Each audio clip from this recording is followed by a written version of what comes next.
কিছু অপরাধ আছে, সেটা অপরাধ কমানোর জন্য প্রোঅ্যাক্টিভ কাজ করি আমরা। যেমন মাদক বিরোধী অভিযান চলছে, চাঁদাবাজি সন্ত্রাসী বিরোধী অভিযান চলছে। এটা হচ্ছে অনেকটা প্রোঅ্যাক্টিভ, যাতে এই অপরাধগুলো কম হয়।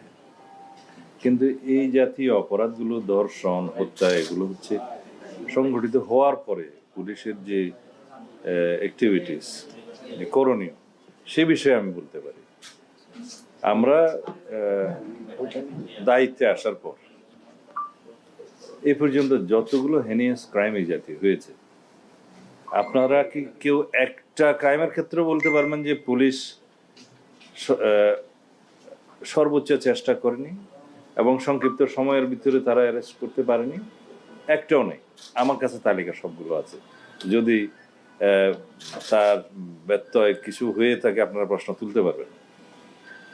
রামিসার ব্যাপারেও 24 ঘন্টার ভিতরে আসামি গ্রেফতার হয়েছে এবং তার রামিসার যে প্রধান আসামি দর্শক, তার নাম সম্ভবত সোহেল, তার স্ত্রী সহ তাদেরকে গ্রেফতার করা হয়েছে। 164 স্টেটমেন্ট দিয়েছে, জবানবন্দি দিয়েছে মূল আসামি।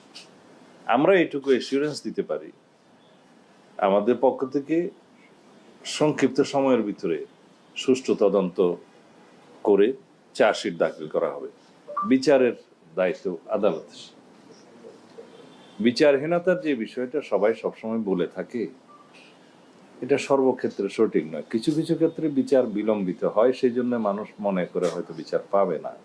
কিন্তু এই জাতীয় ক্রাইমগুলো আমি ইন্টারিম গভর্নমেন্টের সময়ও দেখেছি। আমি তাদেরকে কৃতিত্ব দিতে চাই। সেই সময়েও এই জাতীয় কয়েকটা ঘটনা হলে হেনিয়াস ক্রাইমের সংক্ষিপ্ত সময়ের ভিতরে আইনি ব্যবস্থা, বিচারিক ব্যবস্থা তারা গ্রহণ করেছে। এই ক্ষেত্রে আমি এইটুকু এসিউরেন্স দিতে পারি যে সম্ভাব্য সংক্ষিপ্ত সময়ের ভিতরে একটা দৃষ্টান্তমূলক বিচার সম্পন্ন হবে। সাজার কথা তো আমি বলতে পারবো।